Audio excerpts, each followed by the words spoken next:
Welcome to Coffee with Coaches for the 2022 and 2023 season, a podcast to showcase the achievements of Meeker High School students. Hosting is Tiffany Jahorik, owner-operator of Crystal Meadow Farms and sports director of the Herald Times, and Rich Klinsman, owner-operator of Step Beyond Media. They have discussions over coffee with MHS coaches and teachers. They look back for a week in review and what is coming up for Meeker High School athletes, plus so much more. Welcome, everyone. So we have a fun episode this week with Coach Greg Cravens. Yeah, it was good. And they did amazing this weekend. They did. The volleyball team did fabulous. You know, they went in, they got it done, and moved on. Yeah. And so we'll talk to him quite a bit about what we're going to be doing this weekend, who we're playing, what it's going to look like, and all of that. Now on to football. Yeah. It was a long trip, 389 miles to get over to Ray, and unfortunately the boys couldn't pull off a win. I think they played so much better in the second half than they did their first half. Right. I mean, 35 first half given up and none in the second half, or 34. Yeah, 34.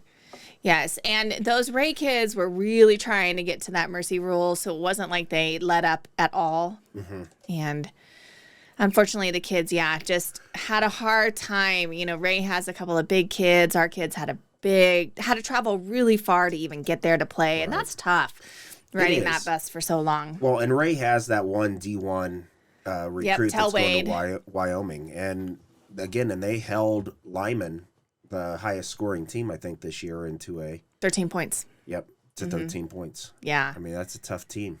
Yeah, it is. So this week, then North Fork ended up beating Wiggins, and so this week Ray and Wiggins will meet up again. They did play their final regular season game against each other, and Wiggins did beat Rye. But I think it was quite close. It was, and Ray's starting quarterback had to go out at halftime with a concussion in the Ray Wiggins game, so that may have. Yeah. And he's back. Yes, he is back. So. I think that he might have gotten boogered up a little bit in our game too, but at that second half. Right.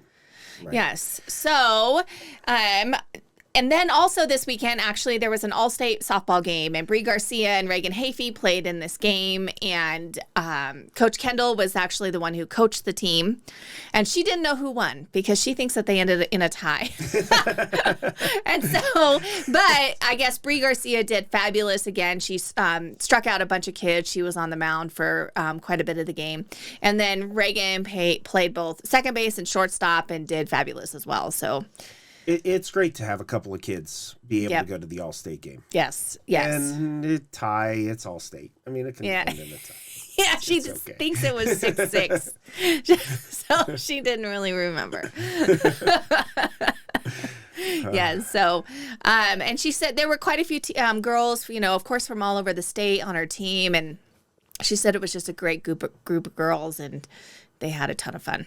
Well, and it's a lot of memories. I mean, you're getting to play against people you've never met before, play with them, and you can make lifelong friends that way. Yes. So, yeah. Yes. So, well, football's over, and I guess we'll move on.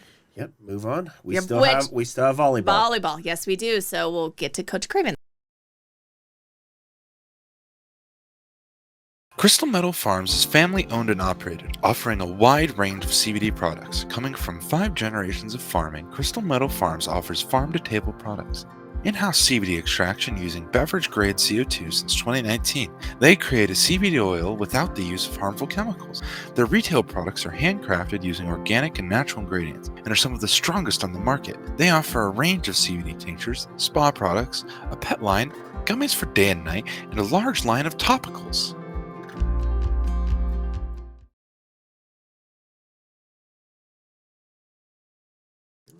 Thank you, Greg, Coach Cravens, for coming in today. No problem. I love it.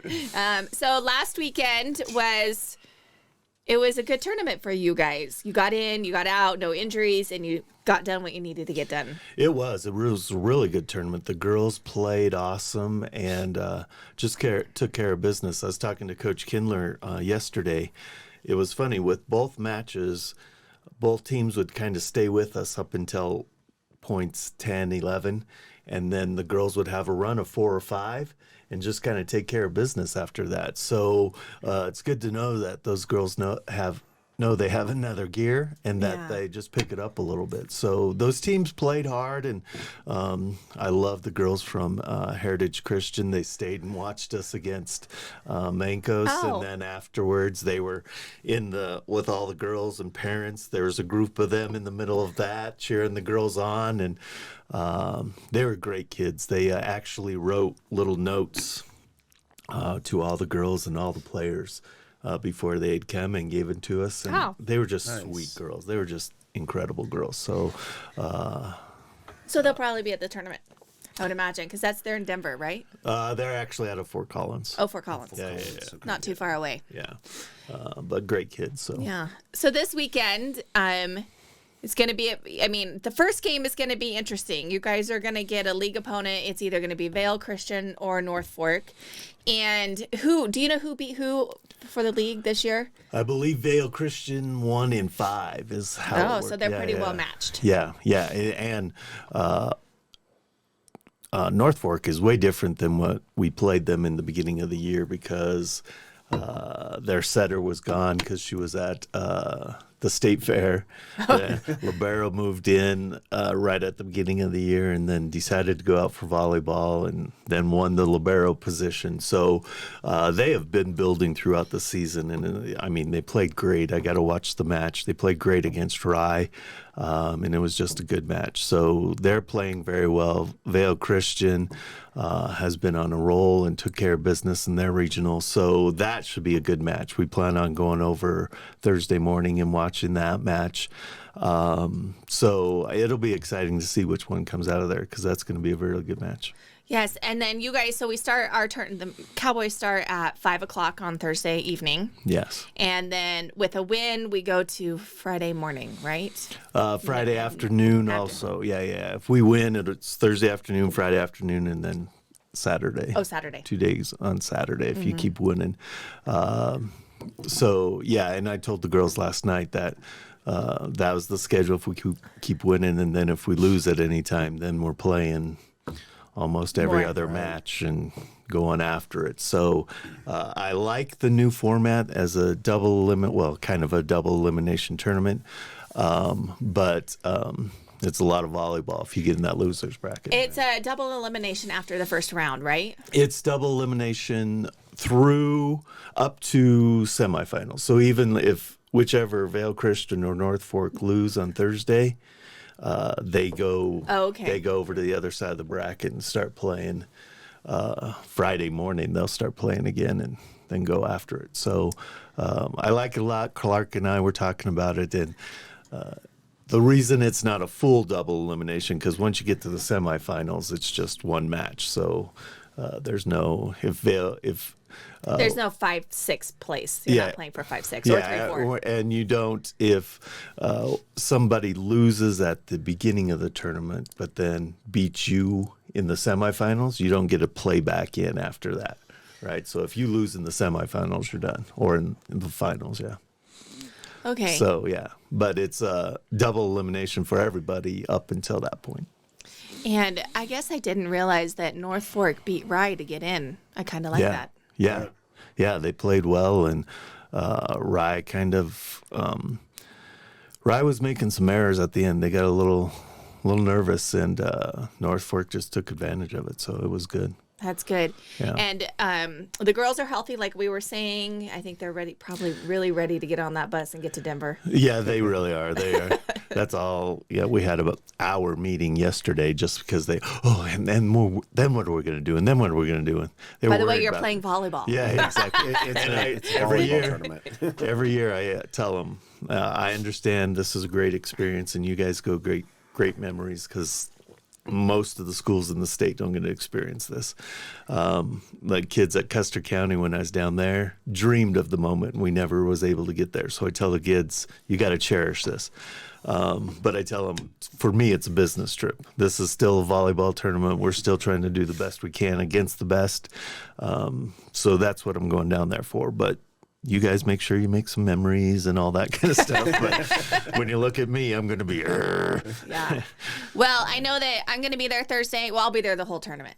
And then Rich is going to be there on Friday, so we'll try and catch you pre and post game. Okay, yeah. Just Coliseum's a little bit different, but a little smaller area down below.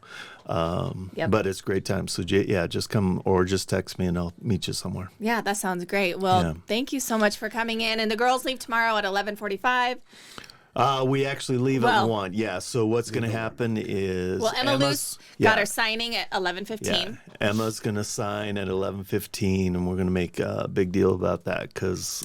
I don't know the last time I was thinking... go on Division One. It is a big When deal. is the last time we had any Division One athletes out of Meeker? I couldn't tell you. I mean, not since you've been here. Yeah.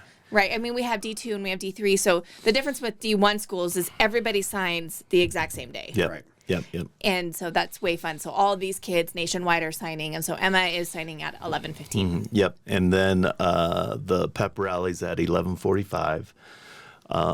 And then the girls get to go to lunch, and then we head out of town at 1. This is the funnest part, is Blair Turner has been our manager all year long. And usually she goes down with Dad. But this year I put her on our gate list, so she gets to be in the bus with us. So she gets to be in the bus waving at her little classmates when we go to the elementary. She's so excited. She's been packed since Saturday. She is ready to go. And last night it was funny. So we're down in a meeting for an hour. And we tell the girls, okay, let's go get a little practice in. So the girls are running to the gym, and Blair's running with them, and we're just kind of walking behind. We walk in the gym. Blair's already got them out on the court doing queens. She's running it, and I'm like, I'm not sure I need to be here this week. She is. She's got this thing under control. Oh, gosh, that's great. And future cowboy coming up.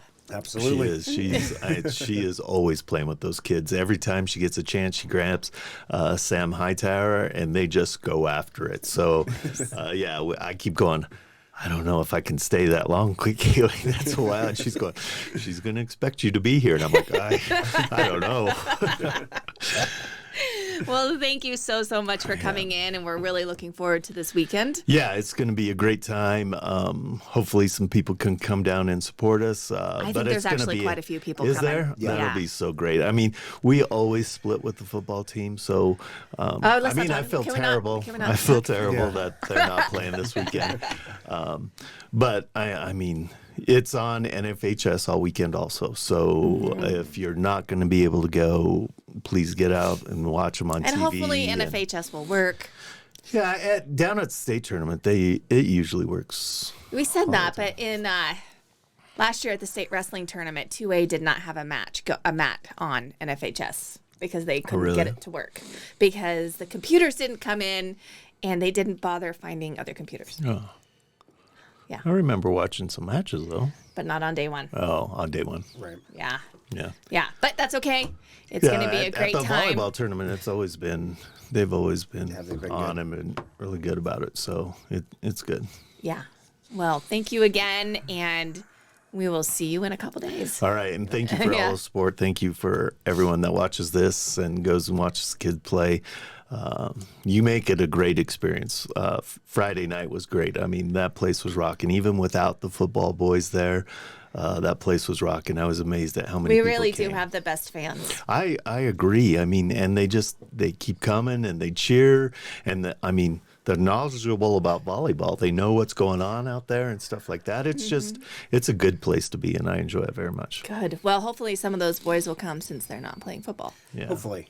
And I get it. It's a long trip down there and expensive if you stay a few days and stuff like that. So I get it, but Gracie and I were talking about it. And last year, Lyman's boys came and watched the girls play in the morning and then had enough time to go home and practice that afternoon, and we don't get that luxury, but hopefully some people can come down and watch. Yes, because it's sure. a good time. All right, thank you. All right, thank you guys.